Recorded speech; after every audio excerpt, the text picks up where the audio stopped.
Dan saat kami sedang asik berbicara dan bercanda, tiba-tiba saja Stella pulang dari sekolah.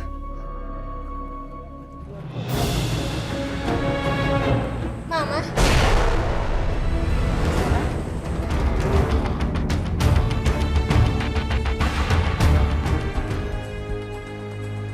Seorang ibu mempunyai andil yang sangat besar dalam pembentukan pribadi anaknya.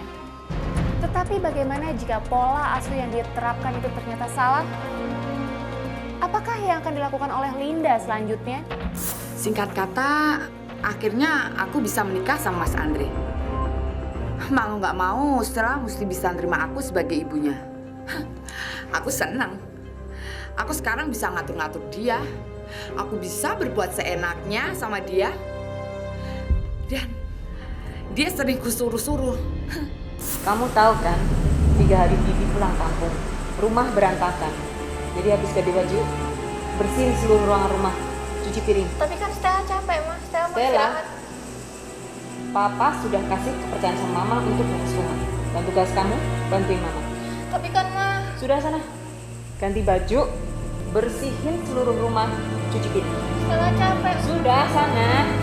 Bukan maksudku untuk menyia-nyiakannya. Yang ada di pikiranku saat itu, mungkin dengan cara ini aku bisa memberikan pelajaran sama dia agar dia bisa menghargai, menghormati aku.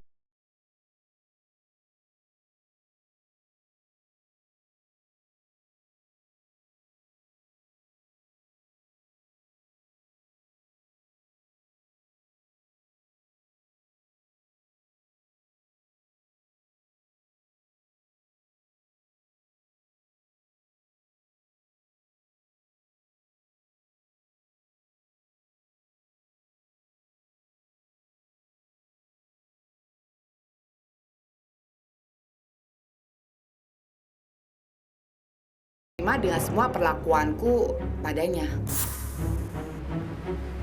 Ma, Stella pengen ngomong sama Mama. Iya, ngomong aja. Stella ngerasa Mama selama ini terlalu ngatur-ngatur Stella. Mama nyuruh-nyuruh Stella. Setiap hari Mama marah-marah sama Stella. Stella, Mama ngelakuin ini juga demi kepentingan kamu. Nanti kamu kalau sudah dewasa, kamu bisa mandiri. Nggak ngerepotin orang tua lagi. Tapi aku mencoba menyangkal dan memberi alasan kalau semua yang kulakukan padanya itu juga demi kebaikannya. Tapi dia nggak terima. Stella pun mulai membanding-bandingkan dengan situasi sewaktu aku belum menjadi ibunya. Oke, Ma. Kalau buat alasan mandiri, Stella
Rusak semua kesenanganku. Aku tahu, aku menikah dengan Mas Andre gak sepenuhnya didasarkan dengan perasaan cinta. Cinta menjadi prioritasku kesekian setelah semua kebutuhan hidupku dicukupi dia. Aku orang-orang supel. Aku banyak punya teman lelaki di luar sana. Sampai suatu hari ada teman lelakiku main ke rumah. Kamu nggak kangen sama aku? Kangen lah. Dan saat kami sedang asik berbicara dan bercanda, tiba-tiba saja Stella pulang dari sekolah.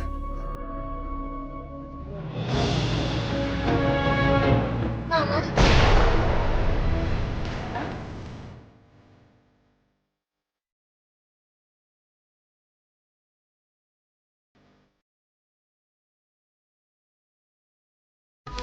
Dan saat kami sedang asik berbicara dan bercanda, tiba-tiba saja Stella pulang dari sekolah.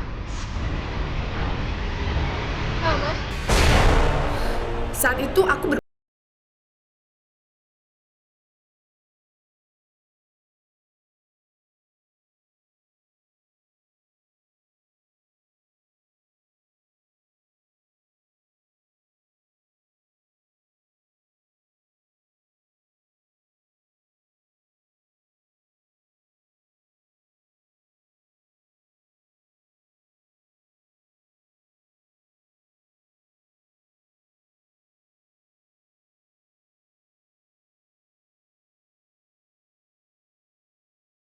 yang ada dalam pikiran dia. mana Prap? Jelas-jelas tadi Stella lihat Mama mesra-mesraan sama dia. Bener ya, anak kecil. Jargon kamu berbicara.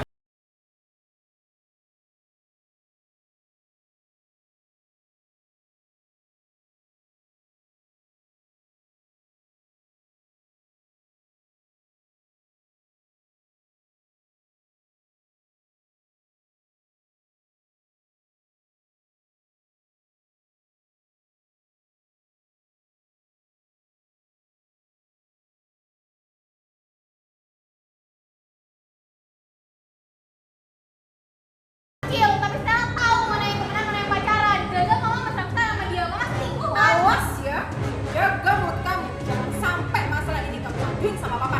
Stella bakal ngadu ke Papa. Jelas-jelas Mama udah mengkhianatin Papa. Mama selingkuh sama dia. Mengajar atur diri.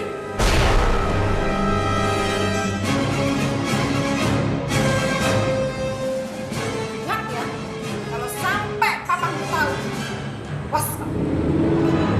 Ngerti? Emosiku yang begitu besar bikin aku gelap mata. Aku menampar dan memukul Stella. Aku mengancam akan membuatnya menderita kalau sampai dia melaporkan semuanya pada Mas Andre. Tapi bukannya menyelesaikan masalah, kejadian pemukulan kemarin justru membuat hidupku semakin tersiksa. Gara-gara semua perbuatanku itu, Stella jadi anak yang pemurung dan sakit-sakitan.